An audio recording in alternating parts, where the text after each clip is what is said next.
wa uhalifu kwa ushabiki. Ninatambua kwamba vijana wengi waliokamatwa na kushtakiwa kwa makosa ya uhaini hawakujua wanachokifanya. Nikiwa mama na mlezi wa taifa hili, ninavyoelekeza vyombo vya sheria na hasa ofisi ya mkurugenzi wa mashtaka kuangalia kiwango cha makosa yaliyofanywa na vijana wetu. Kwa wale ambao wanaonekana walifuata mkumbo na hawakudhamiria kufanya uhalifu, wawafutie makosa yao.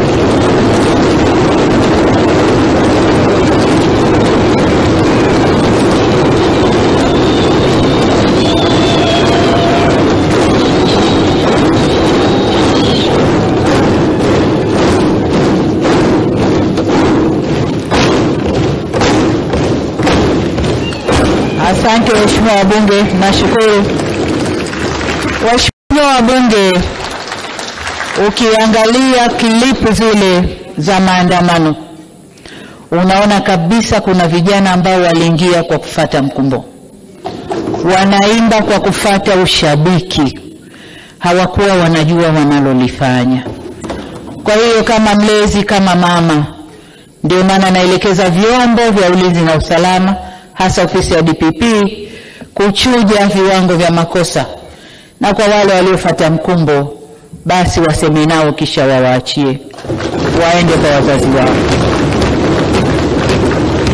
Natoa msamaha huo kwa sababu hata maneno ya Mwenyezi Mungu katika kitabu cha Luka sura 23 mstari wa 34 yanasema, na hapa nanukuu, Yesu akasema, Baba uwasamehe kwa kuwa hawajui watendalo.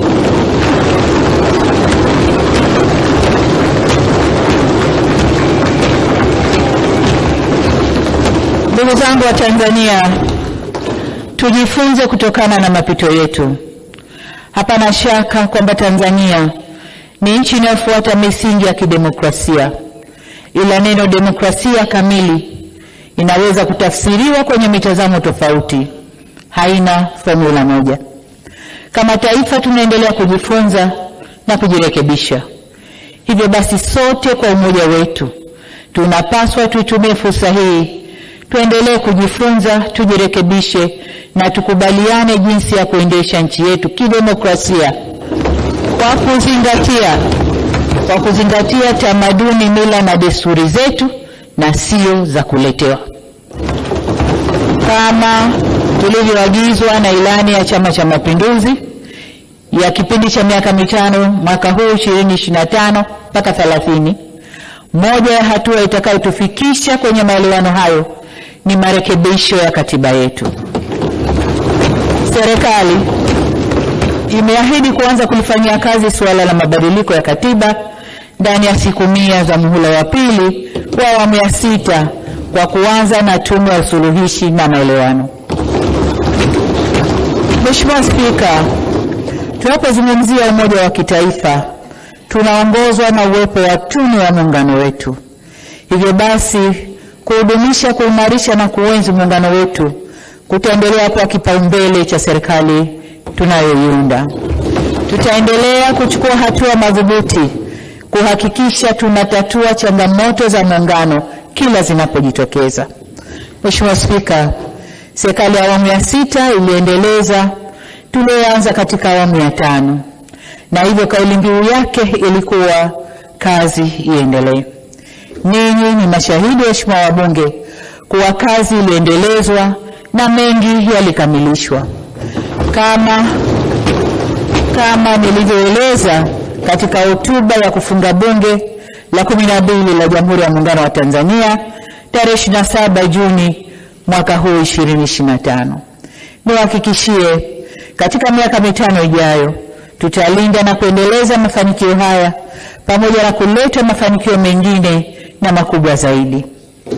Katika kipindi hiki cha kampeni, mimi na mgombea mwenza tulitembea nchi yote kuomba kura na tukisikiliza na kuyabeba matakwa na mahitaji ya wananchi katika kujenga nchi yetu kwa maisha bora zaidi ya baadaye. Tuliahidi kuwa wakitupa tena dhamana ya kuongoza taifa letu, tajielekeza katika kutekeleza kauli mbiu ya kazi na utu, tunasonga mbele. Yaani kuhakikisha kuwa jitihada zozote tunazozichukua za kuleta maendeleo nchini zitalenga kuinua, kuongeza thamani ya utu wa watu wetu wa Tanzania.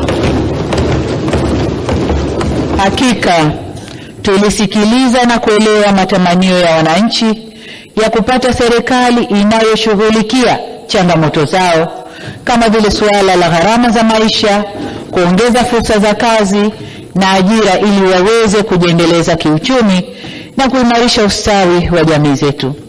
Nataka niwahakikishie kwamba serikali itachochea upatikanaji wa fursa za kiuchumi na kujenga matumaini kwa vijana, wanawake, makundi ya watu wenye ulemavu na hata wazee kuanzia mijini mpaka vijijini.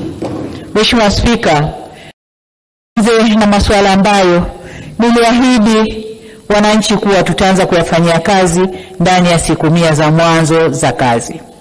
Kwanza kabisa linahusu utumishi na utawala bora, nalo ni suala la uundwaji wa serikali.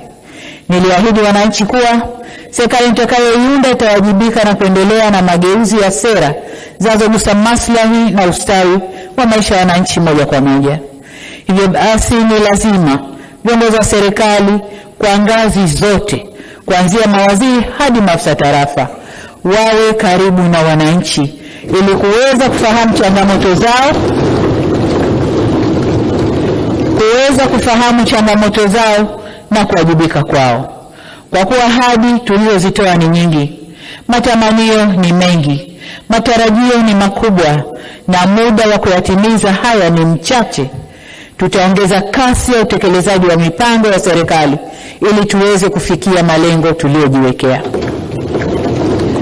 Na wasema haya mapema kwa watendaji waliopo serikalini, na mmeona makatibu wakuu wako hapa, na wale nitakaowateua kwa ajili ya kujitayarisha kisaikolojia na kujipanga vyema kufanikisha malengo hayo. Wananchi wanahitaji mabadiliko chanya kwa maendeleo. Watendaji msipobadilika kuendana na matarajio ya wananchi, tutawabadilikia.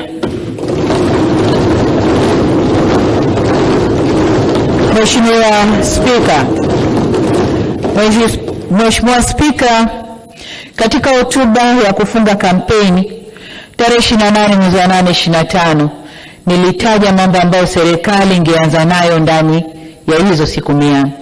Tuliahidi kutoa ajira kwa fani za sekta ya afya na elimu.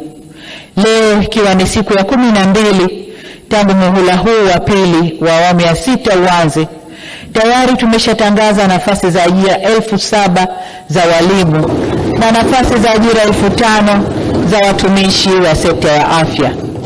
Hatua hii ni mwanzo wa kujibu kiu ya wananchi ya kuboresha huduma za afya na elimu.